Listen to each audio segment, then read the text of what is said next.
Ils étaient là, au milieu de la pièce, immobiles, calmes, presque sereins. Quand la police est entrée, ce n'est pas une scène de panique qu'elle a trouvée, mais une sorte de sanctuaire dérangeant. Des symboles peints sur les murs, des bougies encore chaudes, et au sol, quelque chose qu'on ne nommera pas tout de suite. Un homme, une femme, des regards vides, tournés vers un ailleurs invisible. Aucun mot, aucune résistance. À première vue, on aurait pu croire à une performance artistique. Mais en y regardant de plus près, c'était bien autre chose. Quelque chose d'ancien, de sacré, du moins à leurs yeux. Lui était professeur vacataire, elle, étudiante en anthropologie. Deux âmes solitaires, perdues dans leur époque, qui avaient fini par se convaincre qu'elles étaient choisies, qu'un nouveau cycle allait commencer, qu'un prix devait être payé. Ce podcast raconte leur dérive, une folie partagée, documentée, mais encore mystérieuse, et surtout, un miroir inquiétant, tendu à notre propre besoin de croire, de suivre, d'être plus que ce que nous sommes. La croyance en une origine surnaturelle du mal n'est pas nécessaire. Les hommes sont à eux seuls capables des pires atrocités. Joseph Conrad.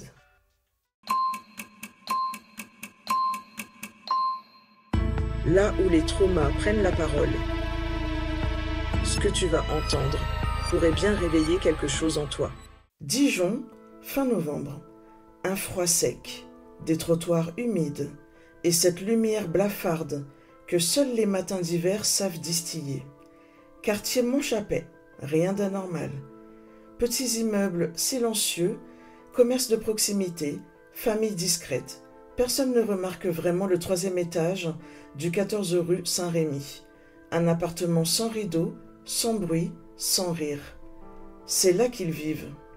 Ou plutôt qu'ils coexistent, Lucien et Maëlys. Lui a 39 ans, maigre, élégant, des lunettes rondes et un regard qui semble constamment scanner l'invisible. Professeur vacataire à l'université en histoire des religions et symbolisme médiéval.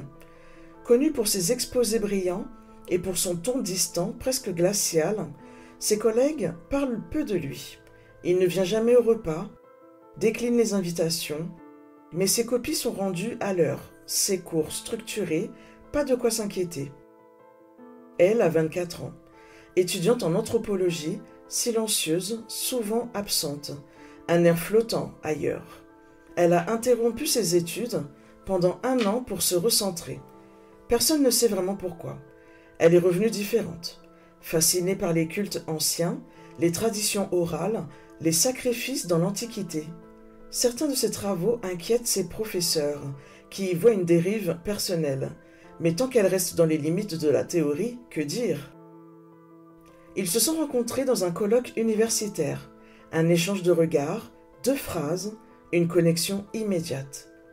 Comme si leur esprit s'était reconnu avant même que leur corps ne bouge. Depuis, ils ne se quittent plus. Dans le quartier, on les croise rarement. Le peu de voisins qui les aperçoivent disent qu'ils font un peu secte, sans y croire vraiment. Ils sortent la nuit, rentrent sans bruit, toujours ensemble, toujours vêtus de tons neutres. On ne les entend jamais se disputer, on ne les entend jamais rire non plus. Leurs amis, ils n'en ont plus. Petit à petit, ils ont coupé les ponts, d'abord gentiment, puis avec des formules étranges. Le cycle s'achève. Tu ne comprendrais pas. Nous devons nous purifier. Ce qui au départ ressemblait à une passion intellectuelle s'est transformé en obsession rituelle. Leur appartement devient un lieu de recueillement. Des tentures occultes, des encens importés, des carnets entiers remplis de symboles ésotériques. Ils arrêtent de regarder la télévision, de consulter les réseaux, de se nourrir comme tout le monde. Ils suivent un jeûne strict. Le silence devient leur langue commune.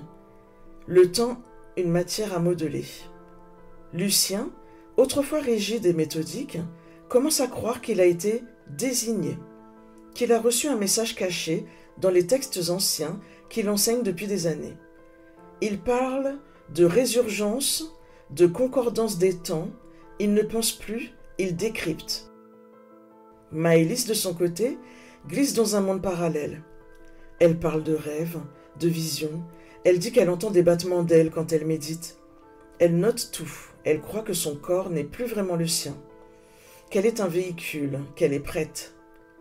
Personne ne les voit sombrer, ils sont transparents aux yeux du monde.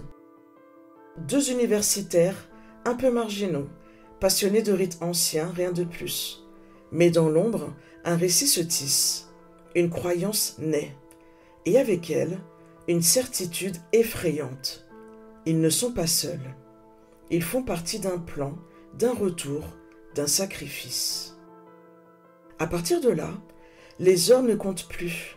Il n'y a plus de jour, plus de nuit, juste une attente et une mission.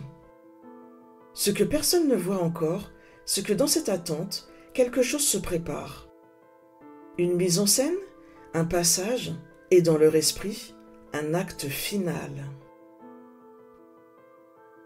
Lucien est né dans un petit village de l'Ain, entre les sapins et le silence. Fils unique d'un père militaire et d'une mère infirmière, une maison propre, rigide, où les émotions n'étaient pas les bienvenues. On mangeait à l'heure, on parlait peu, on exigeait l'excellence. L'amour, codé, formel, parfois une main sur l'épaule, mais jamais un « je t'aime », jamais un regard véritablement présent. À 7 ans, Lucien commence à lire des livres étranges pour son âge, des encyclopédies sur les civilisations disparues, des essais religieux qu'il ne comprend pas vraiment. Il les lit quand il ne dort pas, car il ne dort presque jamais. Il fait des rêves répétitifs, des figures noires dans la forêt, des voix dans les murs. On lui dit qu'il a juste trop d'imagination, alors il se tait. Au collège, c'est un fantôme, premier de la classe, distant, jamais invité. Il ne se plaint pas, il observe, il classe les gens dans sa tête. Ceux qui croient, ceux qui se mentent, ceux qui voient. À 15 ans, il découvre un ouvrage de Mircea Eliade sur les rites initiatiques. C'est un choc. Il se sent enfin compris. Quelqu'un d'autre a vu ce qu'il sent lui, le monde caché derrière le monde. C'est à ce moment-là qu'il commence ses carnets. Des cahiers entiers remplis de signes, de correspondances entre mythes. Il cherche un sens à ce vide qu'il porte depuis l'enfance, à cette absence de chaleur qu'aucune note scolaire ne comble. Puis vient la fac, une respiration, mais Lucien ne se mélange pas. Il travaille seul, s'isole, devient une sorte de légende discrète, brillant, érudit, inaccessible. On le respecte, mais on ne l'aime pas. Il n'a pas l'air d'en souffrir. Il tente un doctorat, refusé. On lui reproche un manque de rigueur méthodologique et des glissements vers le mystique. Il s'effondre en silence. Son père, qui vient de mourir d'un AVC, ne l'aura jamais félicité. Sa mère se remarie vite. Lucien, lui, disparaît du radar. Il se contente d'enseigner des cours ponctuels, le strict nécessaire. Le reste du temps, il lit, il écrit, il attend. Maëlys, elle, est née dans un chaos plus visible. Sa mère était bipolaire, souvent hospitalisée. Son père, intermittent du spectacle, rêvait de reconnaissance. Elle a grandi entre des répétitions de théâtre, des colères imprévisibles et des silences épuisants. À 6 ans, elle découvre le pouvoir de se rendre invisible. Elle apprend à ne pas faire de bruit, à ne pas déranger. On la félicite pour son calme. On ne voit pas qu'elle s'éteint déjà.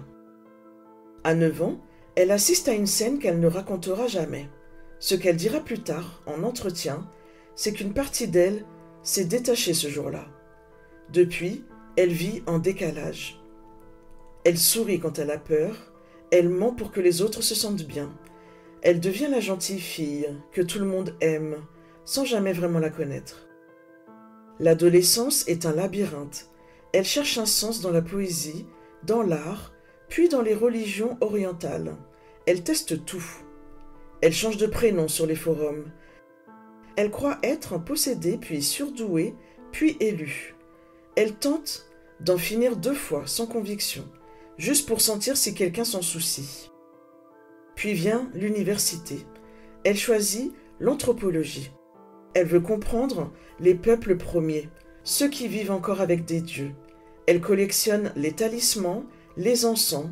Elle veut croire. Elle veut être habitée par quelque chose, quelqu'un. Elle est instable, mais brillante. Certains profs la repèrent, d'autres la fuient. Elle écrit des dissertations étranges, profondes, mais parfois déroutantes. Elle parle de rêves lucides, de mémoires anciennes. Elle dérange. Lors d'une conférence sur les symboles dans les civilisations précolombiennes, elle croise Lucien. Il la regarde comme personne ne l'a jamais regardée.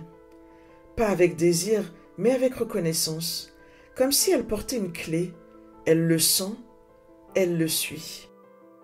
Deux parcours différents, mais une même faille originelle, l'absence de regard aimant. Deux enfants devenus adultes sans jamais avoir été réellement vus. Deux êtres qui n'attendaient qu'un signal pour s'attacher, jusqu'à la fusion et jusqu'à la perte totale de repères. Tout a commencé avec un courrier. Lucien le reçoit par erreur, glissé dans sa boîte aux lettres. Une enveloppe Kraft, sans expéditeur, sans timbre, juste un symbole dessiné au feutre noir, une sorte d'œil inversé, traversé d'un éclair.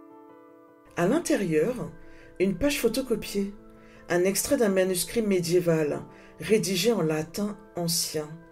Le passage évoque la naissance d'un cycle noir précédé par l'apparition des deux témoins du renversement, un homme et une femme, désignés pour précipiter la fin d'un monde et l'ouverture d'un autre. Il montre la page à Maëlys, elle devient livide. Ce n'est pas la première fois qu'elle voit ce symbole. Elle le reconnaît. Il est apparu dans un de ses rêves, plusieurs mois auparavant, sur un mur en flammes, au-dessus d'un corps nu. À partir de là, tout s'accélère. Ils interprètent ce hasard comme un appel, une confirmation. Ils fouillent les bibliothèques universitaires, cherchent d'autres textes oubliés. Lucien trouve des fragments de traditions apocalyptiques, gnostiques, des récits où l'humanité corrompue ne peut être purifiée que par le sacrifice conscient de ses propres démons. Maëlys tombe sur des correspondances entre des figures mythiques et leur propre biographie, des dates qui coïncident, des rêves qui résonnent, des synchronicités troublantes. Il ne doute plus, leur rencontre n'était pas un hasard, c'était un rituel en soi. Il commence à tenir un carnet à 4 mains. Il l'appelle le livre de l'épreuve. Chaque page y inscrit une nouvelle vision, une nouvelle preuve. La fièvre monte. Il parle de moins en moins. Il jeûne plus souvent. Leurs nuits sont peuplées d'images, leur réalité se délite. C'est à ce moment que Lucien abandonne ses cours. Officiellement, pour raison de santé, officieusement, il est convaincu qu'enseigner des demi-vérités le met en danger spirituel. Maëlys disparaît des bancs de la fac. Son dossier est mis en suspens. Personne ne cherche à la contacter. Après tout, ce ne serait pas la première décompensation chez une étudiante trop sensible. Leur appartement devient un sanctuaire vivant. Ils déplacent les meubles, peignent les murs de symboles, créent des cercles de sel, de cendres. Ils vivent entre les dimensions. Ils s'enregistrent en train de réciter des invocations. Ils croient entendre des réponses. Ils ne dorment plus que par cycle de 2 heures pour maintenir l'ouverture. Ils ne mangent que ce qu'ils bénissent. Ils purifient leur peau à la fumée. Maëlys commence à se scarifier symboliquement. Lucien la photographie. Pour la mémoire collective, dit-il. Un soir, ils font un rêve simultané. Une entité leur parle. Pas avec des mots, mais avec des visions. Elle leur montre une ville en feu, un sacrifice, une offrande. Et surtout un portail. Si le sang est versé en conscience, alors l'ouverture est permise. Ce rêve est le déclic absolu. Dès le lendemain, Ils rédigent une nouvelle section de leur livre. Ils l'intitulent « L'œuvre rouge ». Ce sera leur action finale. Un rituel de libération d'un être choisi. Un passage, une délivrance. Ils ne parlent plus de crime. Ce mot n'a plus de sens dans leur réalité. Ils parlent de purification, de nécessité. Ils choisissent leur sujet avec soin. Quelqu'un de chargé, disent-ils. Quelqu'un dont l'âme est embourbée, mais qui peut être libéré. Il faudra que ce soit fait dans le silence, avec consentement intérieur. Il faut un alignement, une offrande pure. Ils cherchent, ils préparent, ils attendent que les signes s'alignent. Et un jour, ils croient les voir. C'est une voisine, trentenaire, discrète, dépressive. Elle vit seule, ne parle à personne. Lucien lui parle une fois dans l'escalier, elle sourit.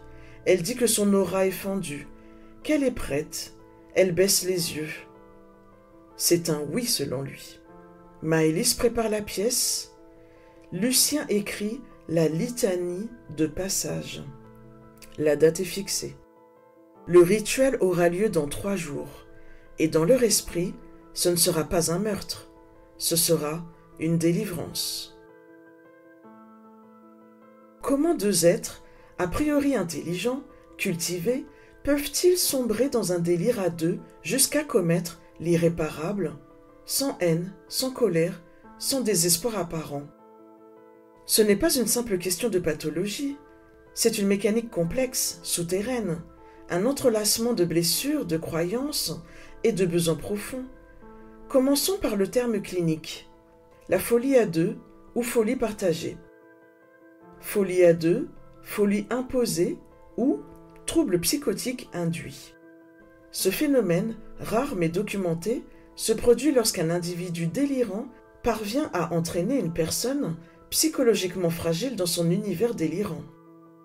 Lucien, dans cette histoire, joue le rôle de l'initiateur. Il est le porteur du délire.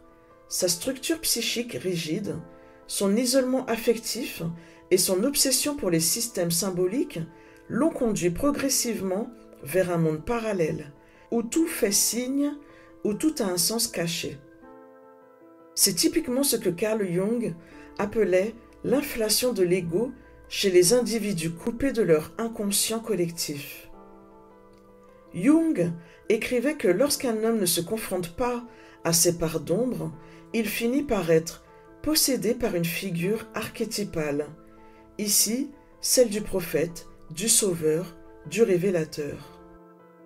Lucien ne délire pas pour fuir la réalité, il délire pour lui donner un sens supérieur. Et dans ce sens, il devient dangereux, non pas en tant que fou, mais en tant que croyant absolu. Il ne veut pas tuer, il veut élever. Il ne pense pas transgresser, il croit accomplir une mission.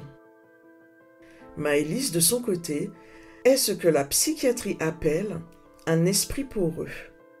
Hypersensible, dissocié, en recherche permanente de sens, sujette à des états de conscience modifiés. Elle est perméable au délire parce qu'il vient combler un vide en elle, un chaos non formulé. En rejoignant Lucien, elle trouve un rôle, une place, un langage. Elle cesse d'être une survivante errante pour devenir une élue. C'est là que l'analyse de Michel Foucault devient pertinente. Dans Histoire de la folie à l'âge classique, Foucault affirme que la société a toujours enfermé la folie, non parce qu'elle est dangereuse, mais parce qu'elle dérange l'ordre rationnel, productif, contrôlable. Les fous sont ceux qui parlent un langage que le reste du monde refuse d'entendre. Lucien et Maëlys parlent le langage du mythe, pas celui de la raison. Et ce langage les connecte à quelque chose d'archaïque, de profondément humain, la quête de sens par le sacré. Dans leur esprit, le mal n'est pas une pulsion, c'est un outil, un passage. Le sang n'est pas une fin, c'est un seuil. Ils ne veulent pas anéantir, ils veulent transcender. Ce qui est terrifiant ici, ce n'est pas qu'ils soient déconnectés du réel, c'est qu'ils aient construit une réalité alternative cohérente dans laquelle ils sont à la fois justes, nécessaires et élus. On retrouve ce type de structure psychique dans de nombreux cas historiques de dérives mystiques ou idéologiques. Les couples criminels ritualisés, Paul Bernardo et Carla Homolka, ou Miranda Barbour et son compagnon.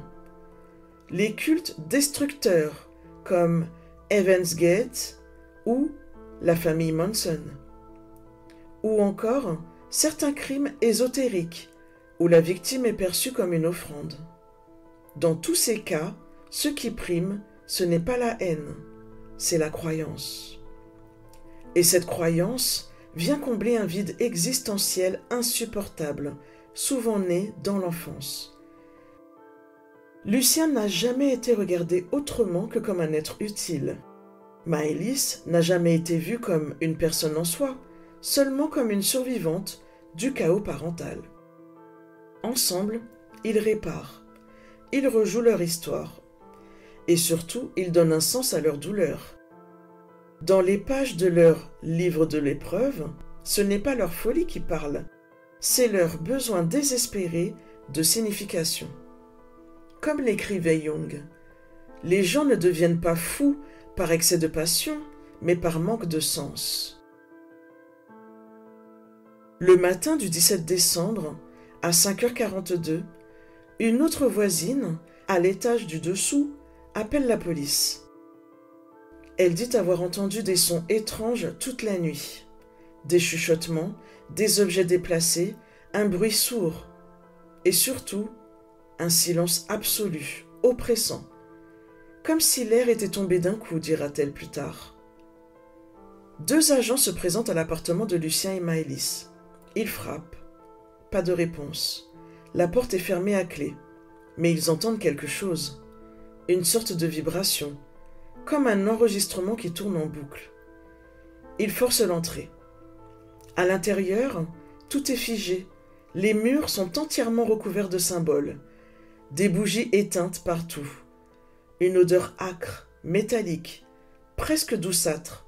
Et au centre de la pièce, une scène que les enquêteurs ne pourront jamais vraiment raconter sans trembler.